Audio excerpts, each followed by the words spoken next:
Hi అండి. Welcome back to my channel.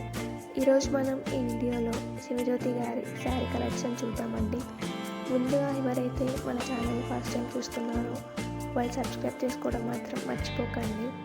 నేను శివజ్యోతి గారు మీషో నుండి ఆర్డర్ చేసుకున్నారని నేను చెప్పట్లేదండి, బట్ సిమిలర్గా ఉండే శారీస్ మీకోసం రీజనబుల్ ప్రైసెస్లో నేను ముందుకు తీసుకొచ్చాను. మీరు ఈ వీడియోలో ఏ శారీ మిస్ అవ్వద్దనుకుంటే వీడియోని స్కిప్ చేయకుండా ఎండ్ వరకు చూడండి. మీకు ఇంకా అదర్ సెలబ్రిటీ శారీస్ కలెక్షన్ కావాలనుకుంటే కామెంట్ చేయండి, నేను వాళ్ళ వీడియోస్ చేయడానికి ట్రై చేస్తాను. మీకు ఈ వీడియో నచ్చితే లైక్ చేయండి. మీకు ఇలాంటి వీడియోస్ ఇంకా కావాలనుకుంటే నా ఛానల్ని సబ్స్క్రైబ్ చేసుకోండి. Thanks for watching.